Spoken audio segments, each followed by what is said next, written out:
का ध्यान रखना, पब्लिक में कोई आपसे बोले या ना बोले, जब अपने मुंह मोड़ लेते तब आपको बहुत कष्ट होता है महाराज, अपने बहुत कष्ट होता है। अब जो नहीं जानते, अभी से मेरा चैनल है उसके ऊपर ओके करो, सब्सक्राइब करो और मेरे से जुड़े रहो। कोई चीजें नहीं होने के कारण हम बड़े दुखी हो जाते हैं।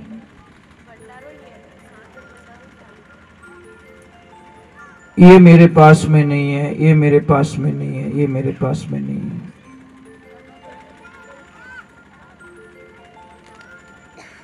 कोई आदमी अगर बीमार है, उसको कैंसर हो गया है, तो क्या उसको कार ला के देंगे तो बीमारी चली जाएगी? क्या उसको अच्छा मकान बना के देंगे तो बीमारी चली जाएगी? नहीं, उसका जो इलाज है, वास्तविक इलाज, वो हमको लेना पड़ेगा। कल हमने भागवत जी को विश्राम दिया था सुदामा जी के प्रसंग में। बताया गया कि सुदामा जी के जो लक्ष्मी जी थे तो बड़े सरल स्वभाव के, कोई मांग नहीं है, कोई डिमांड नहीं है। पतिदेव 5 घर में जाते हैं, पतिदेव 5 घर में जाते हैं, भिक्षा लेके आते, मिल जाए तो ठीक, नहीं मिले तो राधे राधे बस। कितनी संतुष्टि है महाराज। और जब तक आपके जीवन में संतुष्टि नहीं होगी नहीं, तो हमारे को वो लिस्टें सताती रहेगी। कोई नगरी का राजा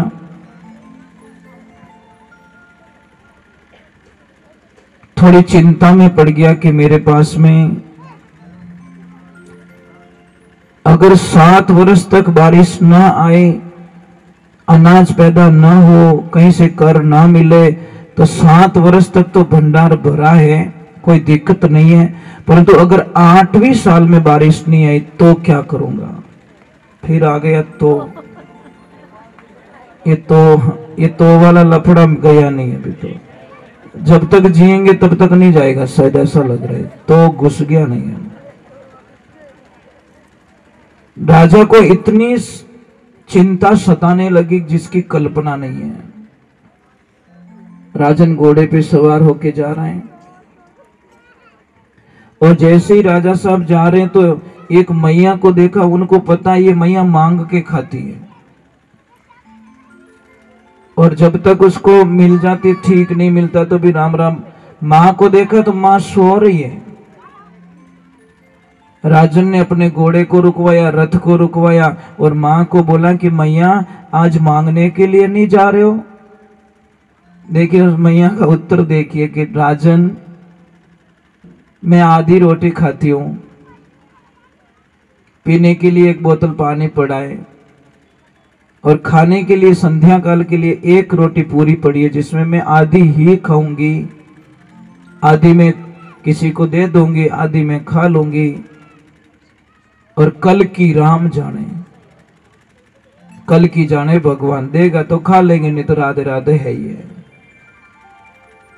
एक क्षण के लिए राजन वहां रुक गया, और उसको इतना आत्मज्ञान हो गया और वापस मुड़ गया कि मूर्ख, जिसके पास में सिर्फ 1 टाइम का खाना है, वो आनंद से नींद ले रहा है, और तेरे पास 7 वर्षों का भंडार भरा है, तो भी तू तिल तिल करके मर रहा है। इसीलिए ध्यान रखे, जिंदगी में वो चिंताएं छोड़ दीजिए आप। मारा टाबर रो कहीं रही, मारा बिनो कहीं रही, मैं नहीं रहूं तो ओ काम की कर रही, मतलब ये थोड़ा बोझ है हमारे दिमाग में। और जिंदगी को जियो तो ऐसे जियो का आनंद आ जाए। तो सुशीला जी आनंद में कोई दिक्कत नहीं है, परंतु कभी कभी थोड़ा सा फीलिंग हो ही जाता है। एक दिन सुशीला जी ने बोला कि पतिदेव, मेरे पास कोई व्यवस्था है तो मैं व्यवस्था मांगनी नहीं चाहती। 1 साड़ी है, मैं आधी धो लेती हूँ, आधी को पहन लेती हूँ, आधी को धो लेती हूँ, आधी को सुखा देती हूँ। परंतु मैंने सुना है कि आपके मित्र हैं द्वारकाधीश, आपके सखा है बालपना का। तो उन्होंने बोला कि हाँ सर ये सही है, ये तो गलत तो नहीं है, तो जाओ उनसे मिलके तो आओ। अब उन्हें सुशीला ने ये नहीं बोला कि पतिदेव कुछ मांग के आना, वो कुछ दे देंगे, बिल्कुल नहीं मांगा। चलो मैं जा रहा हूं, परंतु अभी कुछ तो भेजूं। वहां पे पूछेंगे कि तो मेरी भाभी ने क्या भेजा है, तो मैं, सुदामा जी ने बोला मैं क्या दूंगा वहां पे, मेरे पास कुछ भी नहीं है। कि 2 मिनट रुको। अभी सुदामा जी की जो लक्ष्मी इतनी चतुर है कि 3 घर से भिक्षा लाती है, और तीनों घर की जो 3 मुट्ठी चावल होते हैं ना, उनको अलग अलग बांध के पोटली बना के दे दी, ताकि भगवान देख के समझ सके कि ये एक घर के नहीं, एक जगह के नहीं है, ये कहीं से मांगी हुई चीज है।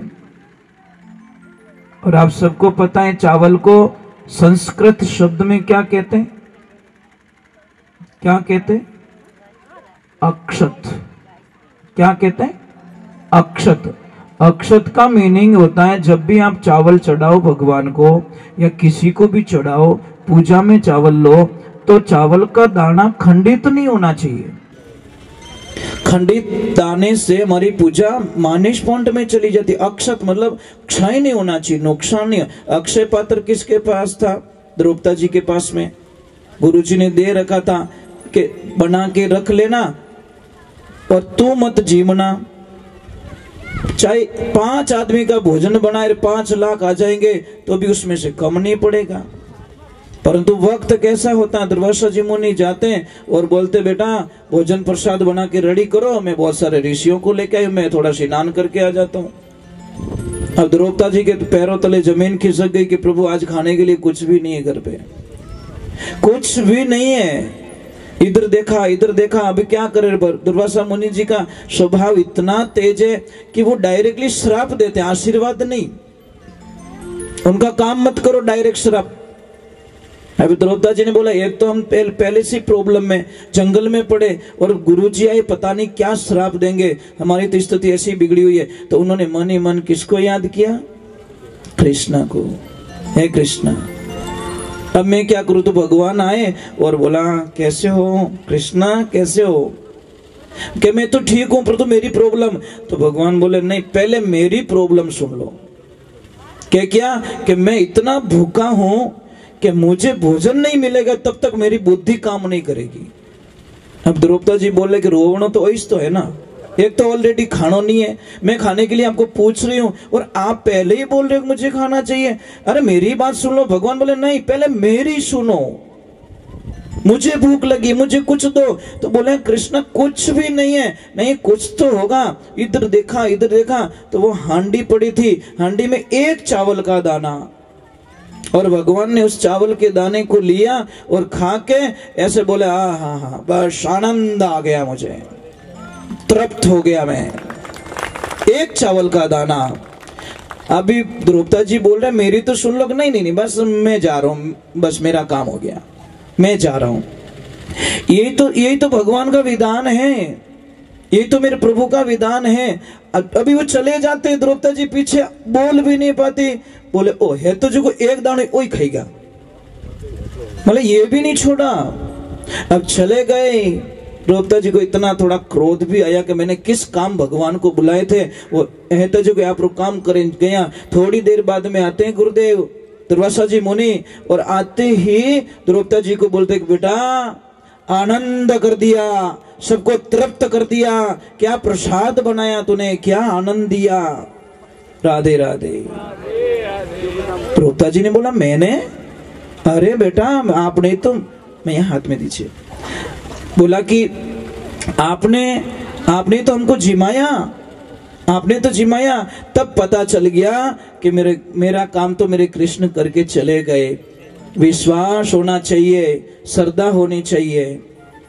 तो नारद जैसे सुदामा जी निकलते हैं, 3 घर का चावल लेके निकलते हैं। अब धीरे धीरे जाते, थक जाते, पता नहीं कितनी दूर है द्वारका, थोड़ी नींद आ जाती। भगवान योग माया से उनके गेट तक पहुंचा देते हैं और वहां से देखो क्या दृश्य शुरू हो जाता है। जाके गेटमैन जो द्वारपाल होते हैं उनको कहते कृष्ण मेरे सखा हैं, वो मेरे मित्र हैं। तो कई बोले देखो पैर ने कपड़ों नहीं है ना, और पग फाटोड़ा, कैसे कैसे गंदे गंदे पैर हैं इनके, गंदा गंदा ये आदमी है, कपड़े कितने गंदे हैं, और ये भगवान का मित्र। तो उन्होंने बोला भाई मन लागे था, रॉन्ग नंबर लाग गए, एक तरफ जा, चला जा, हमारे को मत सता।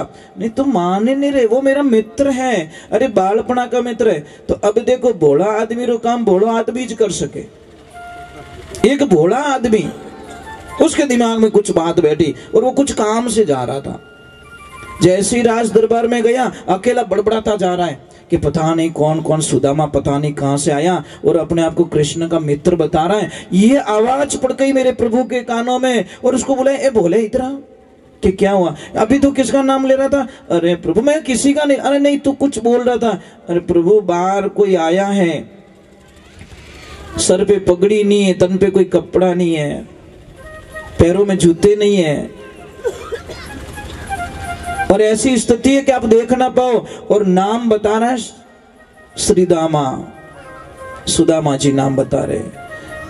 महाराज नाम सुनते देर लगी मेरे प्रभु को, नाम सुनते आव देखा न ताव देखा, मुकुट पहना नहीं, पीताम्बर पहना नहीं, कुछ भी नहीं, पैरों में खड़ो नहीं, कुछ भी नहीं, और मेरे भगवान दोनों हाथों को फैलाकर दौड़ के जा रहे हैं।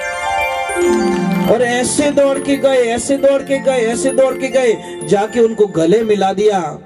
द्वारपालों ने बोला ये क्या हो रहा है, भगवान को क्या हो गया? जाके गले मिलाया और भगवान लेके जा रहे हैं।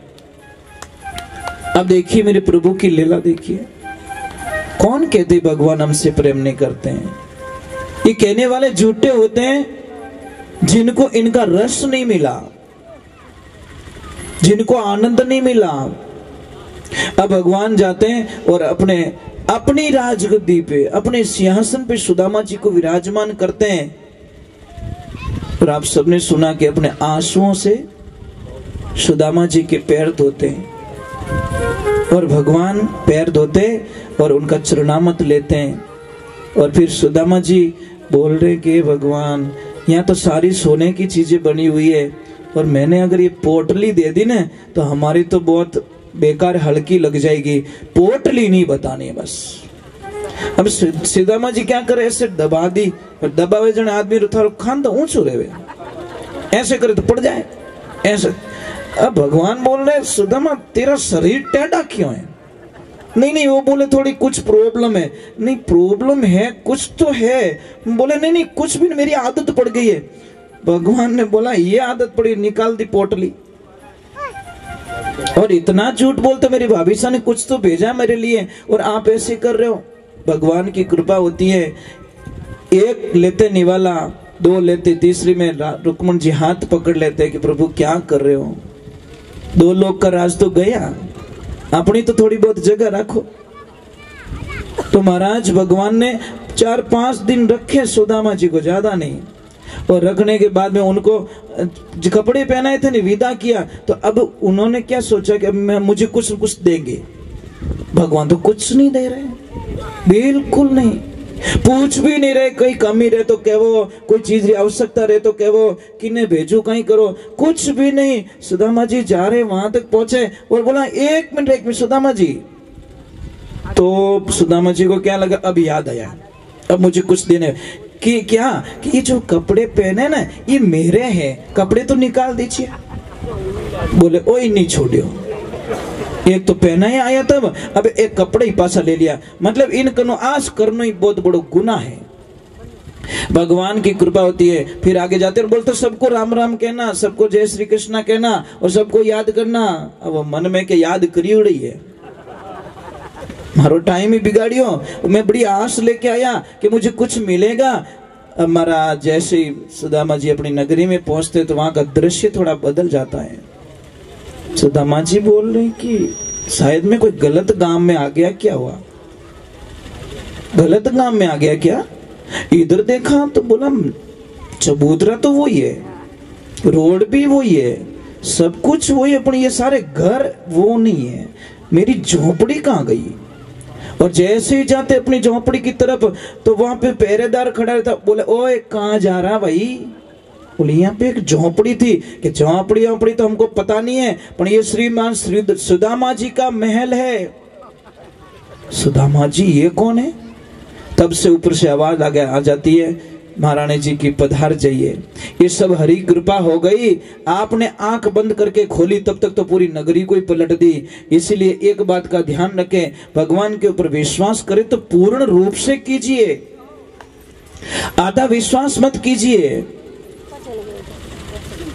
मेरे साथ में एक लाइन गाइए, अरे थारो राम जी करेला बेड़ो पारे, उदासी मन क्यों रे करे, थारो सांवरियो करेला बेड़ो। जोर से गाओ। नैया तू कर दे प्रभु के हवाले, नैया तू कर दे थारो लहर लहर हरि आप रे संभाले, लहर लहर हरि थारो राम जी करेला बेड़ो पारे, उदासी मन क्यों रे करे, थारो सांवरियो। निराश मत होइए, आनंद से रहिए। संगत वैसी होनी चाहिए जो हमारे जीवन को बदल के रख दे। छाछ होती है, छाछ, दही, दूध और घी, ये सारे एक ही वंश के, पर सबके भाव थोड़े अलग अलग है। एक दिन दूध छाछ को देखकर हंस रहा है, अकेला बैठा बैठा। तो छाछ ने बोला कि भैया इतनी खुशी क्यों मिल रही है, क्यों हंस रहे हो आप?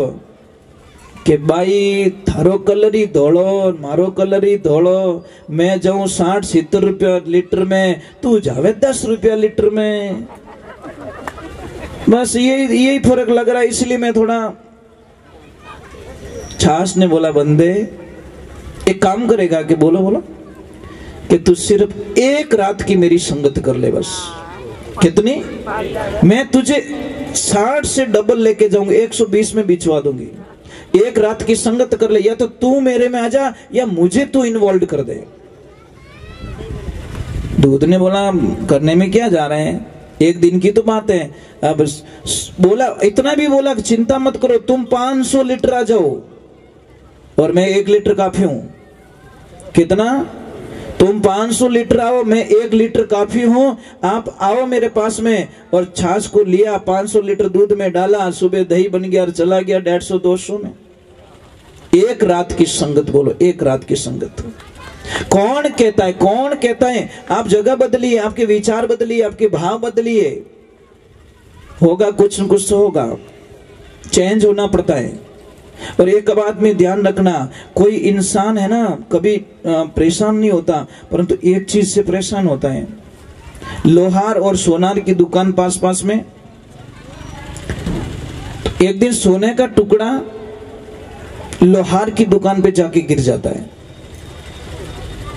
तब वो सोने का टुकड़ा उस लोहे को कहता है कि भैया एक बात समझ में नहीं आई, अग्नि तेरे को भी मिलती है, मेरे को भी मिलती है, मुझे भी भट्टी में डालते, तेरे को भी भट्टी में डालते,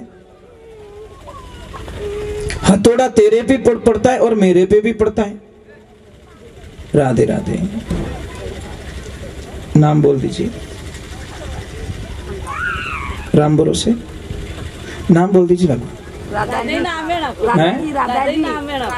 अरे क्या बात है। राधा जी की तरफ से गैया मैया के लिए 500 रुपए दिया है, बहुत बहुत साधुवाद आपको। एक बार बोलना पड़ेगा भाई, राधे, थोड़ा जोर से। तो भगवान की कृपा होती है। लोहे को पूछा जाता है, किसको? लोहे को, कि हथौड़ा तेरे पे पड़ रहा है, मेरे पे भी पड़ रहा है, भट्टी में तू जाता है, मैं भी भट्टी में जाता हूं, परंतु तू इतनी आवाज क्यों करता है? मतलब चिल्लाता क्यों है? तेरी आवाज बहुत आती है। यहाँ पे सुनने की बात है, ध्यान रखना, बहुत ही गहरी राज की बात है। तब लोहे ने आंखों में आंसू निकाल के क्या बोला कि भैया तेरे पे जो हथौड़ा पड़ता है ना, वो तेरे वंश का नहीं है, और मेरे पे जो हथौड़ा पड़ता है ना, वो मेरे वंश का है, इसलिए मुझे रोना आता है। एक बात का ध्यान रखना, पब्लिक में कोई आपसे बोले या ना बोले, जब अपने मुंह मोड़ लेते तब आपको बहुत कष्ट होता है महाराज, अपने बहुत कष्ट होता है। तो ये बात का ध्यान रखें। तो थोड़ा राधे राधे। आपको चिंताओं का त्याग करके सुदामा जी के जैसे भगवान की भक्ति में आनंद लेना है और